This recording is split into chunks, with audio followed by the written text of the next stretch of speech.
Welcome to the Bill Walton Show, featuring conversations with leaders, entrepreneurs, artists, and thinkers.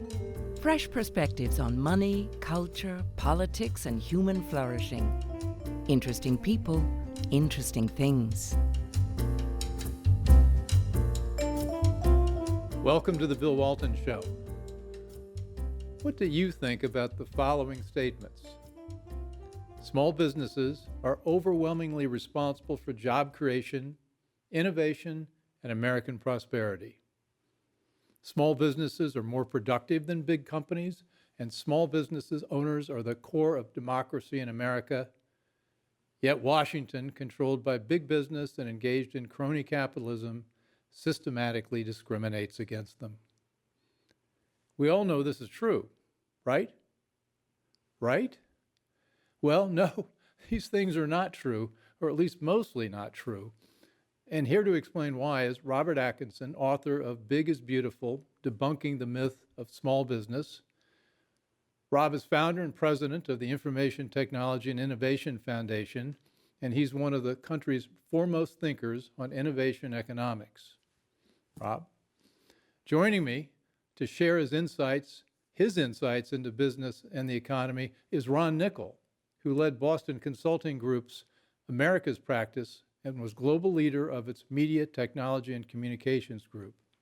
Ron, named as one of the top 25 consultants in the world, has developed strategies for a dozen Fortune 100 companies. Both Rob and Ron are returning guests, and their long and impressive resumes can be found on our website. Ron, Rob? Thank you, Bill. Thank you, Bill. Rob, Big is Beautiful, Debunking the Myth of Small Business. Why'd you write the book? Well, initially I was getting more and more frustrated by exactly what you just said. Everybody in Washington and frankly around the country assumes that all of these things are true. Small business creates the jobs, they're the innovators, et cetera.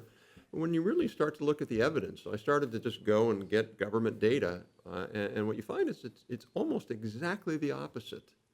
And I felt that we needed to set the record straight. We needed to have an honest discussion about the different roles that small and big business have, because if we didn't do that, we're increasingly demonizing large companies in the U.S., both parties. And as we do that, we're going to make it harder to grow the economy. We're going to make it harder to grow good jobs. Ron, what do you think of, how would you define a big business? You've worked with them. Well, I define a big business as a business that has scale, a business that is actually, talk about the Fortune 100, 500 companies, the S&P 500, those are big businesses to me. And so how would you do it? I mean, we have some 40 or 50 million businesses in America. Where's your line between big and small, or is that just a metric we don't need to worry about? Well, if you believe the Small Business Administration, their definition of a small business is generally a company that has more than 500 employees. Now, I don't think any of us would call a 501 person company a big business. So you're really talking about companies that have $1 billion, $5 billion in revenue, 5,000 workers kind of thing, and then upwards from there. Yeah, it seems like you mentioned both sides of the aisle have issues with big business. It seems like if you want to demonize something, you put big in front of it. Big pharma, big oil. Would you say big before we came on? Big. Well, there's one big chicken. Big chicken. and he didn't mean the chickens were big. He meant the big chicken companies. But you see this with big broadband, and you just put big in front of it, and it's seen now as bad. Somehow that the whole act of getting big. We cite in the book, talk a lot about Justice Louis Brandeis, who was a Supreme Court justice, and back when the Industrial Revolution really happened, he was the leading advocate against bigness, against getting big, and he actually used the term the mark of Cain. So if you were a big company, you were basically had gotten big only by sinning. The only way you could get big was by committing a sin, in other words, by cheating. In the natural order of things for Brandeis, all the firms would be small. It was only if you cheated, that's how you got big. There's a romanticism on both the left and the right. And the agrarian view Thomas Jefferson had was that the country was going to be built with yeomen, with their small workshops and their farms, and that was, you couldn't have a democracy unless the country looked like that. Yeah. Yeah. There was a view that that somehow being a wage earner somehow diminished mankind, diminished humans, diminished their ability to participate in the democratic process. And so only independent yeomen, farmers, shopkeepers who owned their own shop, that was really about what America was founded on. Now, obviously, Hamilton and that Hamiltonian tradition was very opposite of that. Hamilton said, if we don't get it, bigger companies, we're going to be completely dependent upon the British for the rest of our lives and suffer all of the problems with it. So that tension in American politics has been there really since the founding of the Republic. Rob makes a great distinction in his book between different types of entrepreneurs in terms of small business. And I think it's a very important point, which is there's an ecosystem, a business ecosystem that exists. And it does require small, medium-sized, and large companies, as we defined them earlier. But the ecosystem could be in steady state without having government forces pushing it in the wrong direction. And I think it's a great point he makes in the book, because we're not saying that we don't need entrepreneurial small businesses, because they will become the larger businesses of the future. Amazon started as a small company, and it became a large company. Almost all companies have to have that trajectory. And so it's very important to have the ecosystem working. The problem is we have people with a thumb on the scale. Those people being the regulators? The government, the regulators. It's interesting, and Rob also makes this point in the book, that we talk about antitrust today. Well, trust, of course, we know Teddy Roosevelt was a big trust buster. Well, trust is not even a business structure that currently exists, yet we still have the legacy of that era in our business. Well, one of the interesting things Rob writes about in his book is I guess there was a law enacted, Congress enacted a law that would prevent companies from colluding together to enter into a cartel to fix prices. And so they stopped doing that, but what did they do? They merged. They merged. And it kicked off the merger wave. The first merger wave in the country was, what, 1890 to 1880, 1890, in that era? Yeah. What happened then? Well, you know, the Europeans never developed antitrust the way we did. So their firms cartelized. So the Germans, that's why the German firms never really got big. The French firms, by and large, they never got big. They just cartelized. They collaborated and colluded.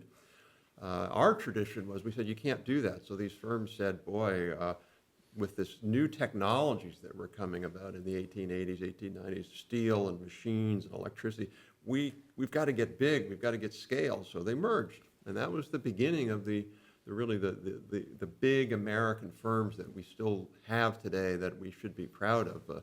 Firms like U.S. Steel and Singer Sewing Machine, for example. Many big firms emerged out of that, and we became the global leader for that precise reason. Well, but I'm sorry, I was going to say, Bill, there are good economic reasons for that. When you look at the economics of scale, practically speaking, if you look at scale, overhead scale, for example, when you double the size of a business, its unit cost goes down by 20%. And it's a logarithmic relationship. And so what it says is bigger businesses are inherently more efficient. Now, if you drive too far, you create complexity. So there are sweet spots for various industries, various businesses, but the economics of large business make a tremendous amount of sense. There was a study done back in the early 80s, late 70s by the Federal Trade Commission, and it analyzed the light bulb industry. And it found that the most efficient producer system for the U.S. light bulb industry were two firms, to have only two firms. Well, wouldn't this reduce competition? The point being, to your point, Ron, the scale economies of making light bulbs were so big that the sort of minimum efficient factory size could produce half the light bulbs in America. Why would we want 10 light bulb factories that were all inefficient? But not every industry is subject to the same No. dynamic. No. I think we've got this concept of traded goods versus services, things like that. Not every industry is going to benefit with big companies. Like, Sure. I guess if you're in a leather business or Dry cleaner. things like that, you don't get much scale by Right. pulling together 1,000 Right. dry cleaners. Right. In fact, That's right. Yeah. And that's why we have a natural distribution of firm size. Now, the problem, though, in the U.S. is it's an unnatural distribution right now because the thumb is on the scale, and we can talk a little bit more about that, to make it so that more of the economy is in smaller, less efficient firms, and less of the economy is in mid-size and larger, more efficient firms. And it's easy for people to focus on very large business, there is a concept of increasing returns to scale, and particularly network-type businesses. So if you look at a company like Microsoft and Microsoft Windows, you look at network organizations and companies, the cost goes up linearly as you add an additional node, but the value goes up as the quadratic, or the square of the number of people. So people focus on that. We're going to get back to quadratic in a minute. Okay.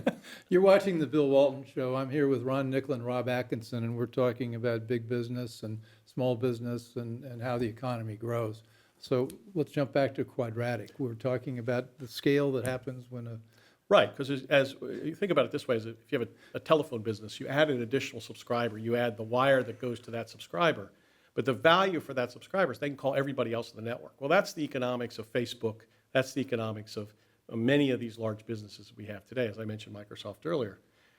Those businesses, they get an enormous amount of attention, so everybody believes they're running the world, when in fact, to Rob's point, there's a distribution of business size based on economics. Well, I mean, imagine, I couldn't agree more. We go through the book, we talk about in one of the chapters, what are the economics behind different industries having different sizes? And so, for example, you have some industries where you have network effects, like Facebook. I mean, who wants to have Facebook? And as we say in the book, you know, if the government breaks up Facebook into two parts, Facebook and Headbook, who in their right mind wants to have to post everything twice? You have one Facebook set of friends, and you want to do it once. So that's the reason for those industries. There are other industries that are heavy-duty innovation industries. And I look at a company like Boeing. They have to spend an enormous amount of money to build not just in R&D and design, but then in tooling and setting up to build, for example, the 787, the all-carbon fiber plane. Billions and billions of dollars, which they don't make back unless they sell a lot of planes. And so it's the reason why we have two major airline companies. We have Airbus and we have Boeing. Airbus and Boeing, and that is the natural order of that market.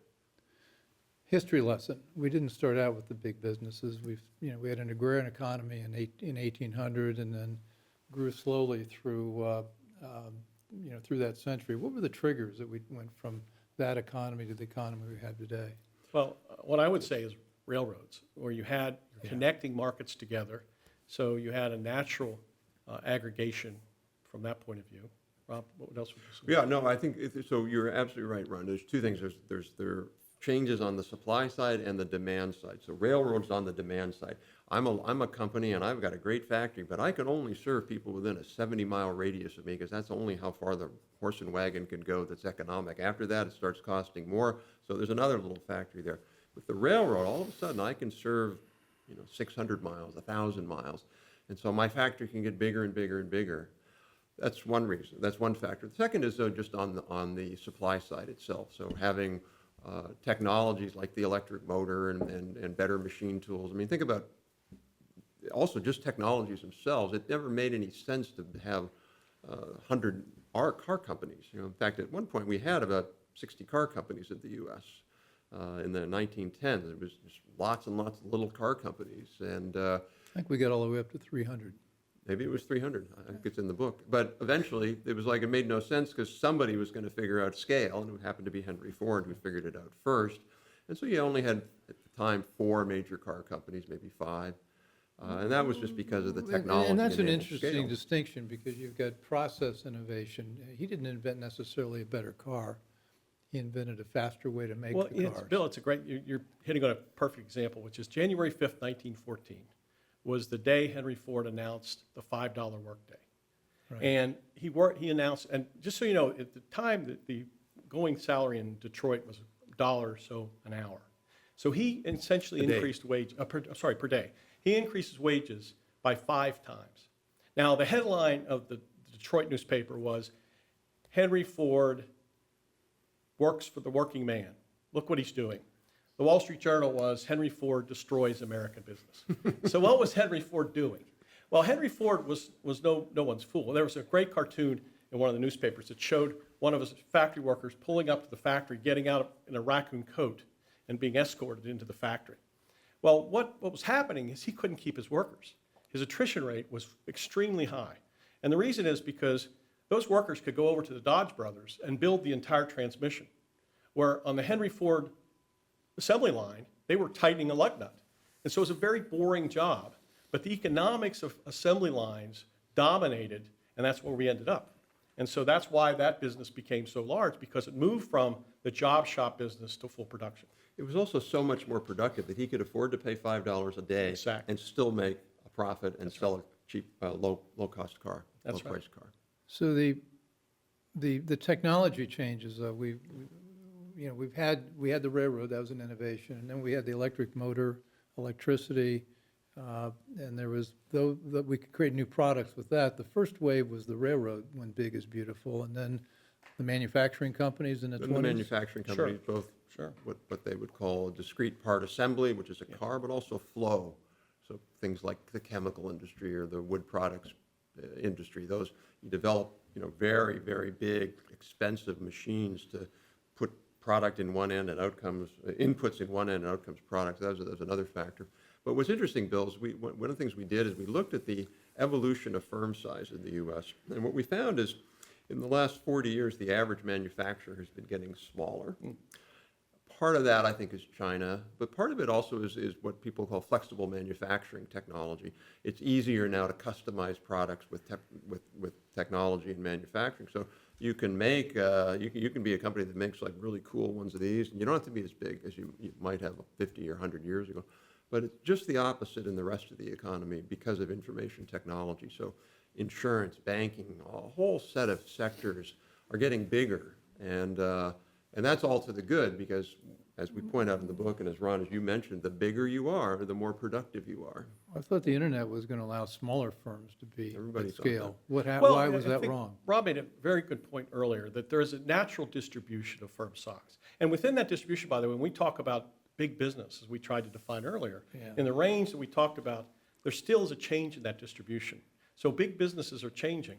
In fact, when you look at the rank, if you rank businesses from the 1950s and you rank order them, what you see for the first until the 1990s or so, it's what I would call laminar flow, where the ranking pretty much remains the same. The large businesses that were the leaders of their industry stay large. What's happened in the last couple of decades? You stopped in there, laminar flow. Yes, meaning they didn't change their order. So the one that was on top stayed on top, the one that was at the bottom stayed on the bottom. What's happened now, just imagine this, that the rankings are completely jumbled up, that some of the companies who are in the mid-range now become the most successful and vice versa, which means we can't put a thumb on the scales against big business because it's hard to succeed in big business.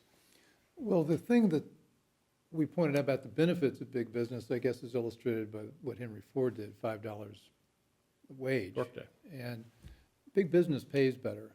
The benefits are better. I mean, talk about the benefits of... So we went through the book and we looked at, again, statistical evidence, mostly from government agencies, on a wide array of variables.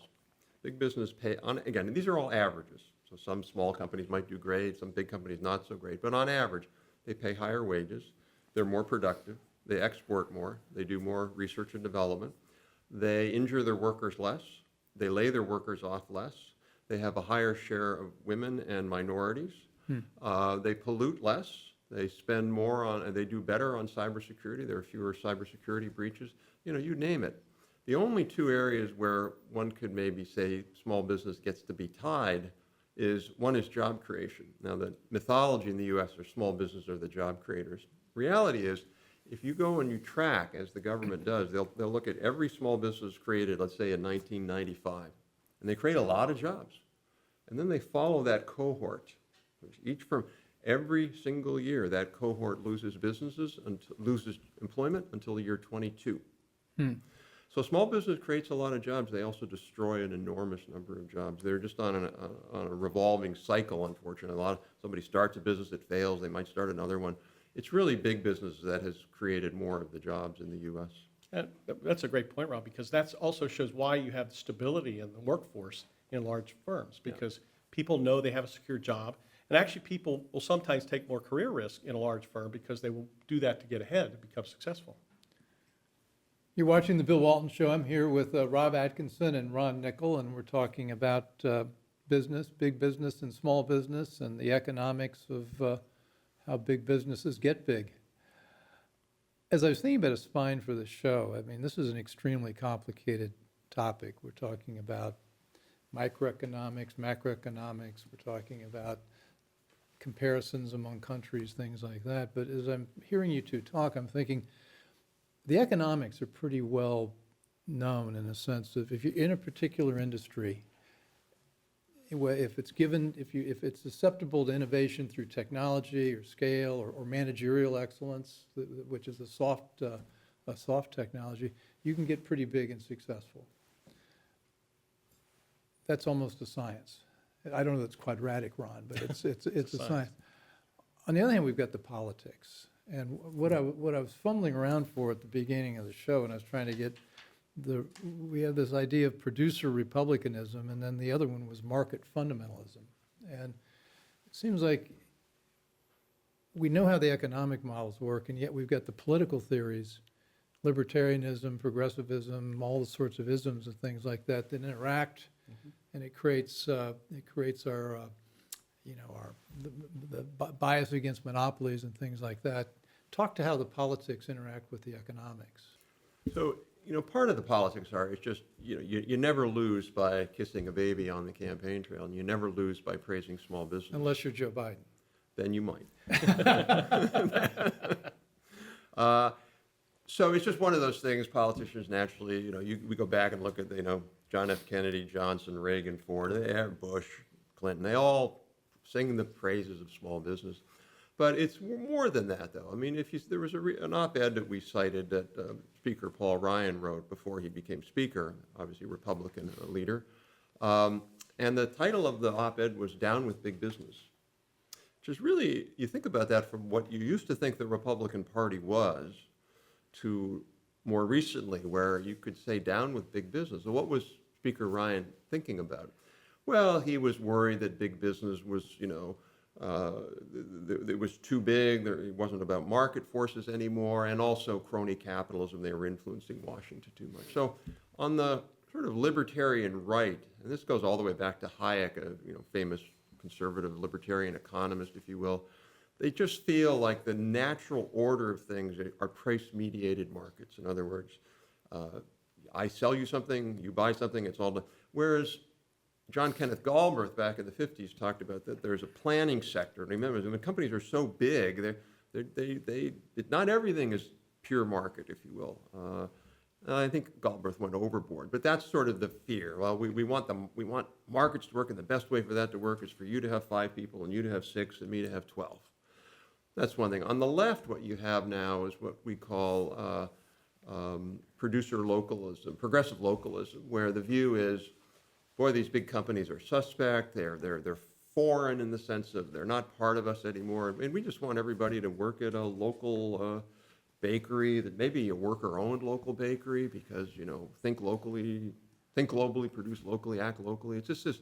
Well, localism is good, and we don't like these big bookstores because we want to go to the local bookstore, and we want to go to the local bodega and have our kale and craft brewed local beer, and that's sort of the idyllic view for a lot of people on the left. And unfortunately, most Americans work at big companies. Well, not just that, Rob. I mean, the fact is, look at the consumer.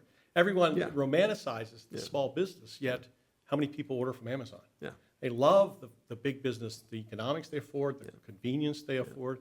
The other thing is big business, because it's a target, it's easy to create villains from bigness. So you have this, quote, CEO of the large business. But the reality is the average tenure of a CEO is 5 years. And so this is not a job that people stay in very long. It's a very tough and very competitive job, yet there's a lot of villains created out of large business. Well, and we've got the good versus evil. I think to pick up on the point you raised, Rob, you write a great line in your book. The new right, the libertarian, was inspired by Ayn Rand to go Galt, as John Galt. Yes. And the new left was inspired by Tolkien to go Hobbit. That was actually a line from my co-author, Mike Lind. I wish I could take credit. Attribution, all right. Well, but it's a great line because it really is. I mean, if you watch Lord of the Rings, it really is an appealing place to live, isn't it? I'd love to be able to live in Hobbiton with my standard of living. But that's, you only have one of those. You can't have both of those. Oh, gosh, I mean, we have to choose. And that's sort of what economics No, we have to is choose. all And if you ask Americans, really, what do they choose? They show it by polls. They show it by their behavior. They choose income, standard of living, convenience. I mean, that's what Americans want. Well, you also write, and the big has become suspect because of the scandals. And Enron was a big problem for everyone, and then all the other, Barclays had a scandal, and Wells Fargo was encouraged people, their salespeople to sell products people didn't want or need. Yet you also point out that, well, yes, they're scandals because they're big and obvious, and they get reported, and yet there are 1.3 million C corporations, and so the denominator is pretty small when you look at the scandals compared to all the businesses out there. That's right. No, and you don't hear about you largely don't hear about the scandals from the small companies. They don't make the front page of the New York Times. So there's lots and lots of bad behavior by small companies, just as there's clearly there's bad behavior by some big companies, and we shouldn't try to whitewash that. I mean, what Wells Fargo did, for example, was wrong. What Enron did was wrong. But it doesn't, they get tarred with the broad brush. Oh, they're all like that, and that's just a mistake. Well, and they also operate in unlike industries, big tobacco and big pharma. Maybe we can talk with the two of you about big pharma and drug prices. Sure. That's on everybody's mind. It's obvious big pharma is overcharging. What are the Well, economics of creating a drug? couple of points I'd make on that. One is, again, because of government meddling after World War II in terms of the health insurance, we have a distorted market in healthcare. So that creates distortion one. The second thing is there is a case to be made, I think, for an inefficiency in R&D and drug manufacturers. If you look at what's happening in terms of the acquisition and spin-off of some of the R&D parts of the business and so forth, some of the models need to change, but they are changing because of the competition that's occurring, and so it will sort itself out. So I think 2 points on that. One, first of all, most of the scandals in that space have come from small and mid-sized drug companies, not the major pharmaceutical companies like Eli Lilly or Merck. But the other component of that is, it's very clear. I mean, if you read what economists independent, scholarly, academic economists write, there is no doubt that if we impose price controls, we will have fewer drug discoveries in the future. The idea of my son and my daughter not having a much better pharmaceutical cabinet, for them to be able to go and get cures and treatments than I have, to me horrifies me. So we have to recognize that one of the prices we pay for higher drugs is we're funding an enormous amount of R&D in Alzheimer's and cancer and diabetes and all of these breakthroughs, and we're making a lot of progress. The number of new drugs in the last 5 years has been significantly up. It's growing. The last component I'll say is, if these companies are making, charging outrageous prices, then they should have outrageous profits. You don't see that. You really don't. There have been studies by, I believe, the CBO, but we reviewed all of those, and the profits are a little bit higher, maybe 1 or 2 percentage points higher when you adjust for risk. But they're not massively higher. They're not like 40% when everybody else is 12%. One of the policy prescriptions you have in your book is that we ought to be more serious about the nature of modern government and modern businesses and globalism. And we really need to think differently about the relationship between businesses and government, particularly in response to China. And Ron, do you want to comment at all on the experience you've had working with the big companies Sure. and their relationship with? Well, it's a misnomer to talk about companies, large companies, particularly very large companies, as being national companies. They are truly international companies and global. If you look at the large companies in the U.S., they have very large foreign markets. And so, again, it requires you to look at the world as the product in the market as opposed to looking at a country. Just using the example we talked about a minute ago, in pharma, one of the problems in pharma is because of the difference in drug prices around the world, you have subsidies occurring by the U.S. country. Patients in the U.S. are subsidizing many other parts of the world because, again, they're using size. They're negotiating from a national standpoint, and so National Health Service in England is negotiating as a very large customer to a lot of pharma companies, and they will therefore get lower prices. I would argue they're free riding on us. Yes, I would agree. There, I do. But I think, Bill, you raised a really important point, which is increasingly the U.S. companies are competing against major Chinese companies. Those Chinese companies oftentimes are state-owned, or they're all state-backed in one way or another. And China doesn't have our view of, oh, we should break up companies. They're the exact opposite. They go out and look at companies and they say, okay, you two companies, you got to join. They did that in high-speed rail, for example. Their high-speed rail company now, CRRC, is the largest in the world, has 2/3 of the global market. So if we start to atomize our companies, our GMs, our IBMs, whatever, if we start to atomize them, they are going to be very, very hobbled against really robust, tough Chinese competitors. We're not going to become China, nor should we, where we massively subsidize our companies. But the least we can do is we can allow them to get the scale they need to go and compete robustly with companies like from China. Rob, that's a really good point. In fact, if you look at the Chinese companies, they are starting with an assumption that big is beautiful. Yeah. And so they're putting those companies together very quickly. Yeah. A number of years ago, I had a meeting in China with the semiconductor teams. And they basically said, we're going to create semiconductor business. Yeah. And they create an industry. Yeah. They don't wait until a lot of small companies happen to figure out to merge. They actually do it. Yeah. They're doing that in pharmaceuticals now. So they have, 500 little small pharmaceutical companies, mostly generics. And they realize this isn't going to work. So they've imposed the most draconian pricing and regulatory rules where they're intentionally going to drive out 90% of those companies out of business. Well, we're talking about China, and we're talking about them being pragmatic about the size of businesses. They're making economic arguments. The Chinese are run by a Politburo that's largely educated in the STEM sciences, and we're largely educated as lawyers. Right. So we're not quite interested in the business model.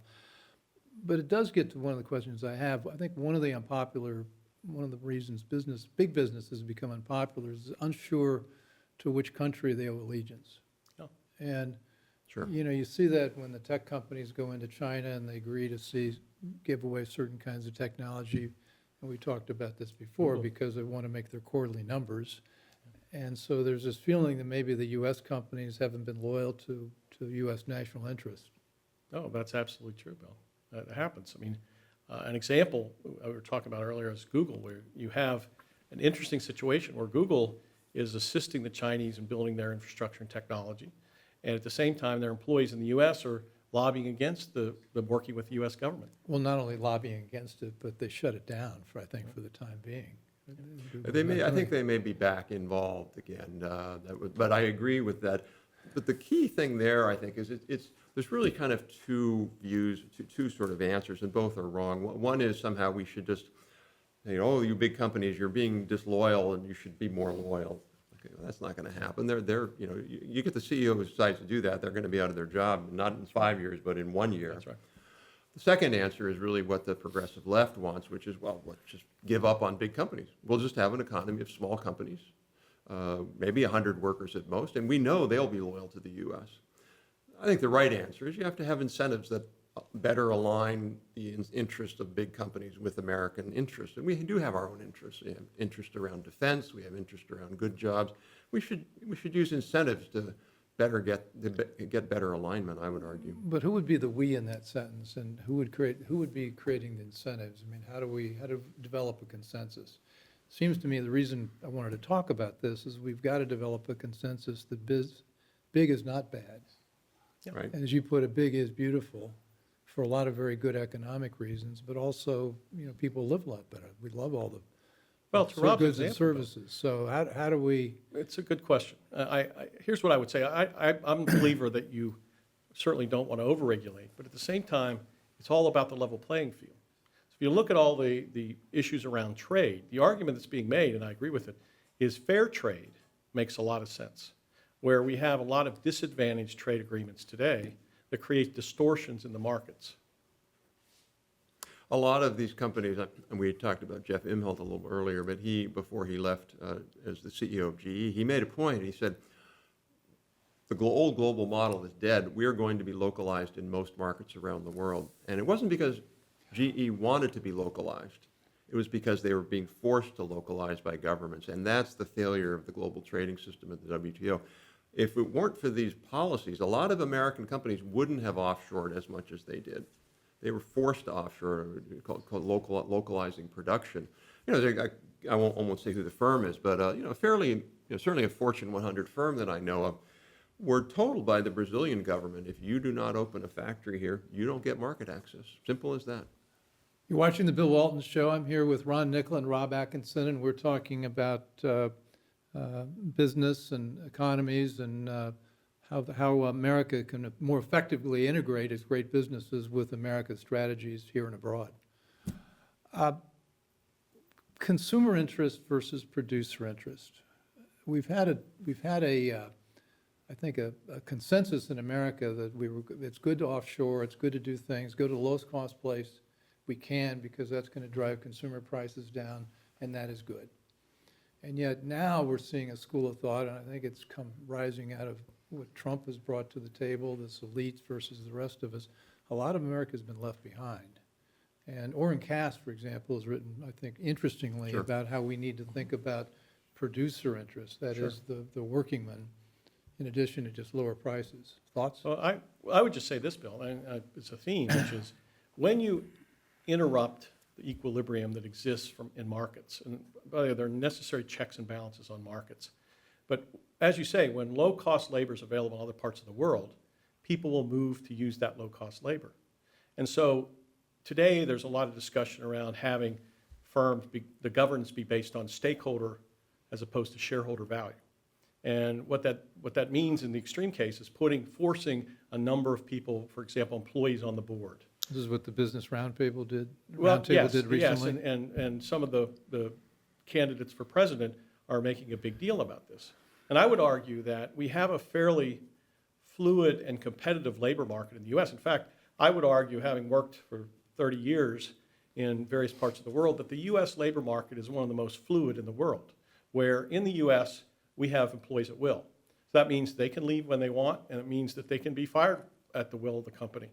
That creates a dynamic that you actually have more labor mobility. You go to Europe, where they have work councils, it's very difficult to downsize a company in Europe. It's very difficult to make them more efficient and more effective. But I thought labor mobility was decreasing in the United States as people are increasingly unwilling to pick up and leave Cleveland or whatever to go to the south, go to Texas. Geographic mobility is Geographic- increasing, Geographic mobility but is, tenure, employment tenure. So I agree with the last part of what Ron said, and that if we had essentially the employment structure that the federal government has, where private sector employees can't get laid off, it'd be awful because you can't downsize when you need. It is terrible. The Europeans are suffering from that. Having said that, though, I do think that some of what happened in the U.S. were due to a couple of different forces. One is the dollar is not really a market currency. It's the dollar was higher than it should have been because it's a reserve currency. And secondly, the Chinese in particular were manipulating their currency.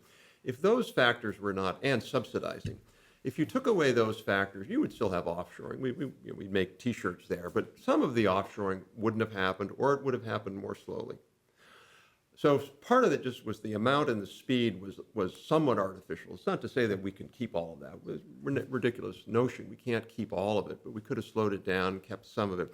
The second is we frankly didn't have as good of policies as we could. So for example, we've long argued for a better research and development tax credit in the U.S. We're anemic compared to our competitors. We don't do as good a job in training advanced manufacturing workers, apprenticeship programs. There's a whole set of things we could do so that our companies are more likely to keep work here. And we just, in my view, that's been a mistake. We haven't done that.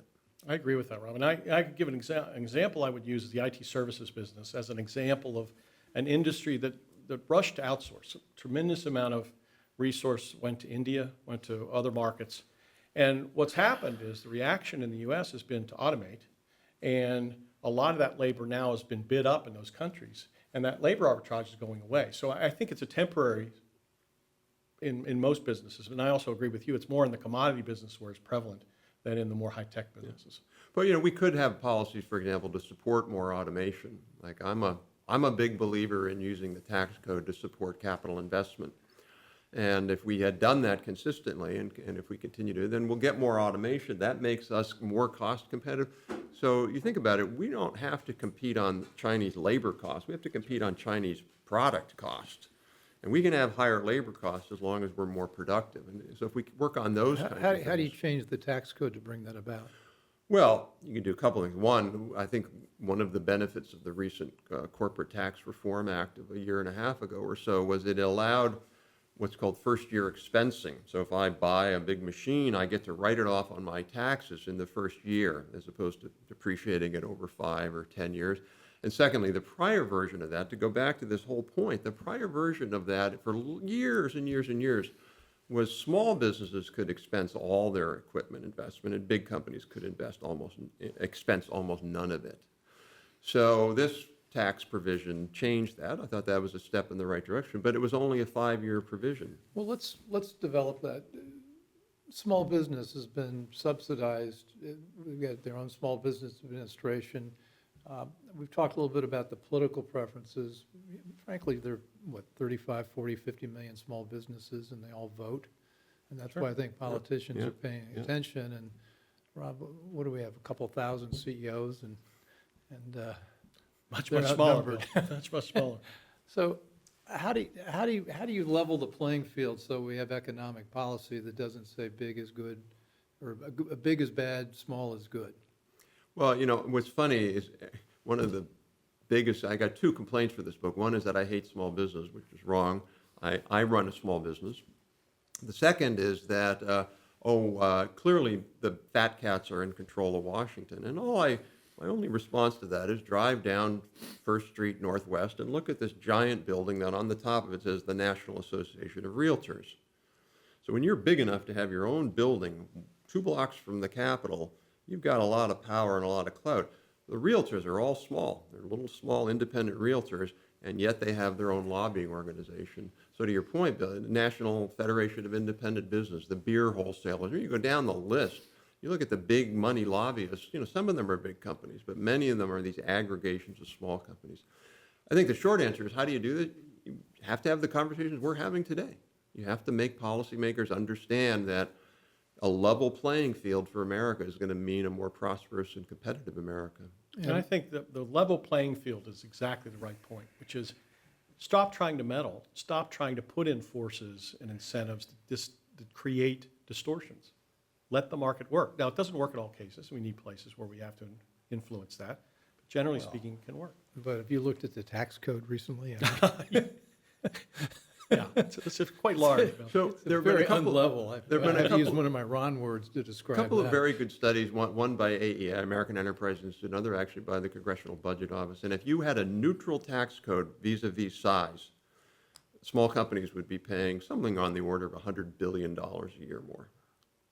I want to come back to the lobbying point. Jonah Goldberg, who writes for the National Review and interesting books on many things, he writes, the bigger the business, the more reliable the partner for government. You're saying that's not necessarily true. Well, I think as a definition of a business, probably so, but not definition of industries. Okay. So, for example, large companies can afford efforts to do lobbying and so forth, where small industries can't. Ron, you've been inside the C-suite for 4 decades now, 5 decades, and how are CEOs feeling? Do they feel the lobbying and how much time do they spend on managing the relationship with government versus creating value? Well, that's a minor part of their time. They're a besieged group of people. It's a very difficult job to be a CEO. And you know that, Bill. You've been a CEO. I did it's it a for hard 14 job. years. Yes. It And it never. That's why you have gray hair. yeah. I'm actually only 32 years old. This is what it does. That's what it does, yeah. Ages you. Yeah. But it's tough. I mean, it's a tough job, and it's something I don't think a lot of people recognize, that I mentioned earlier, and the average tenure is only 5 years. So these people are not in the job now there are examples where people are in the job for decades, but that's not the norm. The norm is a very short tenure to make change. Well, you're watching the Bill Walton Show, and I'm here with Rob Atkinson and Ron Nicol, and right now we're talking about the very sympathetic plight of the average big company CEO. Ron, so the CEOs are not feeling good, yet how do there's all this notion about CEO compensation and how outrageously they're compensated relative to the receptionist. I mean, how do you Well, this answer is those questions about income inequality Sure. in big sure. business? It's a good point. And the latest issue of The Economist had, I think, very good articles on inequality, which I think is another one of those shows you could do, Bill, on the myth of inequality. But I would say Well, this. when you don't count transfer payments, it seems pretty unequal, Exactly. but we've There are a done number a of lot to things. level. There are many, many level, factors yeah. that, That's that That's we've right. done Anyway, work. But to I- the point you're making, I mean, it comes down to where the value gets created, and it's risk reward. So, and there are many examples, and it's what Rob pointed out earlier. The small companies where there's examples of this don't get publicized, but the large companies where a CEO may make a lot of money get publicized quite frequently. And some of those CEOs, the right place at the right time. But if you look at, on average, what CEOs do to contribute to a company's shareholder value creation, the market makes sense. Now, there are distortions in this too, and we went through a period of time where, frankly, compensation consultants were essentially comparing every CEO against every other CEO in their industry, which ratchets up the CEO compensation. And so there are examples where we have CEOs. You have to love those compensation consultants. The CEO certainly did at the time. Well, there's another problem too, which is during Clinton administration, there was a concern about the compensation. And so what they did is they capped compensation after you pay above that, it's taxable. And so what happened? Stock options. So again, it distorted that. I think we just leave it alone to some extent. I will say though, Bill, one of the studies we cited in the book, it's a little bit old now, but it was a good study, and it looked at the, you add up all the Fortune 500 CEO compensation, so stock, salary, all the rest, and you compare it, the top 14 hedge fund managers that year made more. So that's a big problem. Second thing, though, if you look at the studies on inequality by firm size, again, to your point, there's no difference. There's inequality in small firms and big firms. A lot of small CEOs make a lot of money. Secondly, if you go look by country, countries that have more large firms have less inequality than countries that have a lot of small firms. So there's a good, we can argue, as we should, or have a discussion about, is there too much overall inequality in the U.S. economy? Fine. But it's not due to firm size. Well, would that be just the difference between first world economies and third world economies, No, as we used to call it? No? It's certainly that. It's certainly that, but it's 'Cause also there's within the OECD. Wild let's say. income inequality Sure. if you look at developing countries. Yes. One of the points we also make in the book, the best indicator to determine whether a country is undeveloped, is the share of jobs in small businesses. Yeah, that was a very interesting statistic in the book. So if you have like 80, 90% in small business, I can guarantee you're an undeveloped Well, and that's economy. because if you're a small business, you're basically unemployed, you're working for yourself, Yeah. you're scratching Right. out some You have no sort of choice. subsistence, Exactly. you're an agrarian, Exactly. pre-agrarian economy. Exactly, or little local services or tourism, and yeah, you've never built And scale. America's gone from what, 100 years ago, 50% of Americans were, quote, self-employed, now it's about 10%. Yeah, it's the lowest rate of self-employment we've ever had. And you have to ask why that happened. I mean, it happened because of many of the Yeah, things we talked have about political rhetoric which says to be self-employed is to be living the American dream. Yeah. earlier. Right. Well, that's the anachronism in today's culture, and I think that Rob points this out in the book very effectively, which is that was the roots of that was the agrarian economy of the 17th and 18th century. So we're living in a politically romantic time where we want to go back to, I guess, if you're. Well, it's interesting that if you're many li- people if believe you're- it. So it obviously works, I mean, because there's a lot of dialogue on it, a lot of discussion around it. Well, if you want to go back to that, I have two words: modern dentistry. And that's a subset of what's created for us with all these big companies. Tyler Cowen, a friend I think of yours, has written a book that the pay on to big business, and he points out that big business provides most of all the other things we enjoy. Air conditioning. Okay. Although some of us think air conditioning is a problem because before Washington had air conditioning, the politicians went left. home for the summer. Yeah, good point. They stick- Well, Rob, how do you make the case? What's been I think we can make the case, we've scratched the surface here about the economics of industries and technology and managerial scale. It works, yet the political firestorm that big business faces and policymakers face is real. Well, How do look, you- I think one of the biggest factors, and we write about it in the book, is big businesses they've got to stop being apologetic for being big. You ask big businesses today, you talk to the CEOs, and what do they say? The first thing they say is, we support lots of small businesses. That's fine, but they need to be, I don't want to say loud and proud, but they at least need to assert, look, big businesses, our big business, all big businesses as a group play an important role. Big business is on the defensive, and they've been on the defensive for many, many years now. You know, you see all of these conferences that they put on in Washington about how they're helping small companies. They're almost apologetic for being big.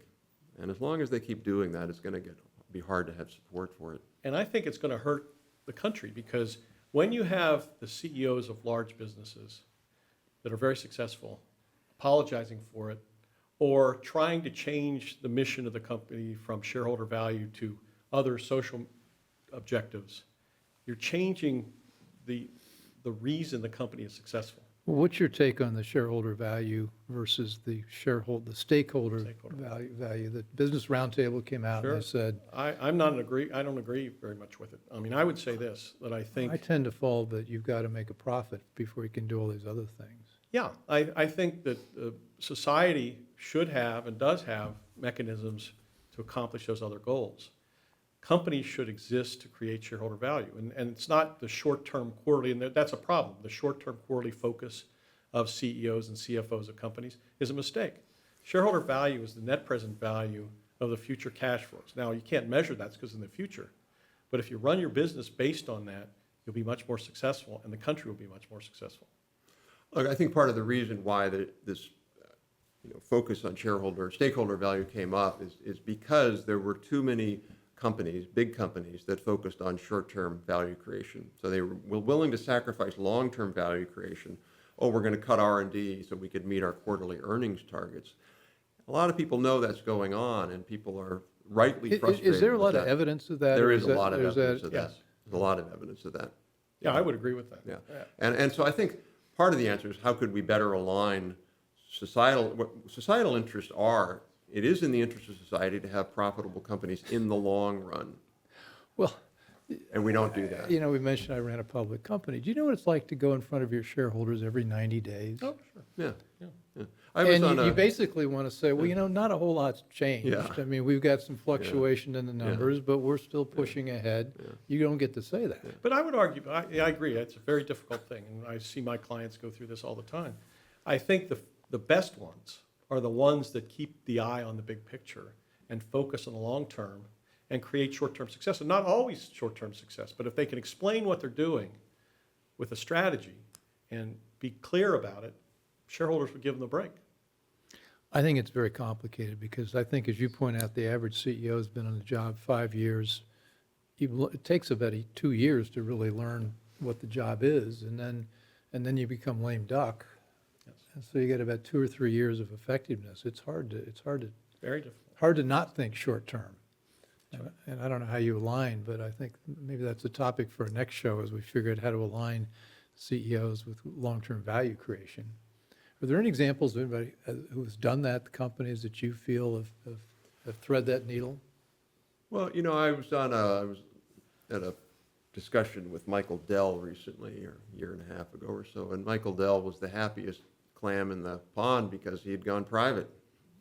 And he went public again. And then he went public again. But while he was private, he was very happy, he said, because he didn't have to do all this, and he could really think about, the best panel I've ever been on in my entire life was a panel with Jeff Bezos. I moderated a panel with Jeff Bezos and, the CEO of Qualcomm, the son of the founder, Irving. Paul Jacobs. Paul Jacobs. So Qualcomm being a telecom, wireless company, and Amazon.